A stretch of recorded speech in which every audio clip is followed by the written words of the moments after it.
Now, this week on London Tonight, we're putting the spotlight on good causes in the capital for whom a grant from the National Lottery has made all the difference to the way they make a difference. And it's all part of the build-up to a very special announcement by ITV later this week. Now, London may seem like a very green capital city. After all, we've got Hyde Park, Regent's and Green Park, we've got Battersea, Richmond, Clapham Common. But some areas have an awful lot of concrete and very few parks and open spaces. For tonight's report, Liz Wickham has been to Brent, where local support and fundraising turned Mapesbury Dell into an urban Eden. Mapesbury Doorstep Green in NW2 is a little corner of North London which is in the process of changing from a den of iniquity to a haven of peace. It was a nightmare for the residents.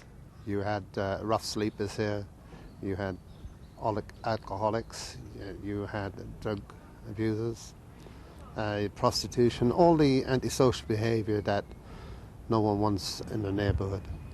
Local residents have got together to campaign, plan and scheme and, more importantly, fundraise to make this small area somewhere safe to play and pretty to sit. We decided something ought to be done about the park and said, well, let's do it. How hard can it be? And from then on, it happened. It developed in its own sort of a way, gathered its own momentum.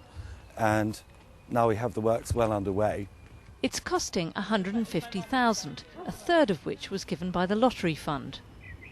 The reason a park costs a lot more than a private garden is that everything has to be that much more robust and that much more safe if it's going to be used by children and, of course, disabled people as well. The $50,000 was the complete kickstart. This is what's enabled us to put this little park in place, but it's actually a kickstart to something much, much bigger, we hope. What we really want is for this little park to become a focus for regeneration of rundown Cricklewood Broadway. I think it's lovely because it was nothing beforehand, and now they have a boat and they have things to play on, and you know, a nice place for older people to sit and watch and chat and watch your kids play, and you know, it's good. We are lucky because we're back onto it, so I would imagine what we want to do is get the gates that open onto it, and so that they can just come in. And also, I guess, you know, when you have people round and you can just come in and use it, it's just wonderful. I mean, just to have that outlook at the back of your house is incredible. So you'll be pretending to your country relations that this is all yours? Yes, this is all our land. The park will be locked around sunset, although experience shows that once a place is clean and pretty, it tends not to get vandalised. It looks so welcoming. People will come in. When it's used by good people, the bad people go away. It's as simple as that, we hope.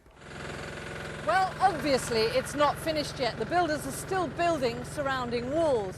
But eventually, over here where the rubbish is, there'll be a picnic table, and on the other side of this entrance area, a big sculpture by Jim Partridge. Sometimes a little money goes a long way. Liz Wickham, London Tonight, Brent. Well, still to come here in London Tonight.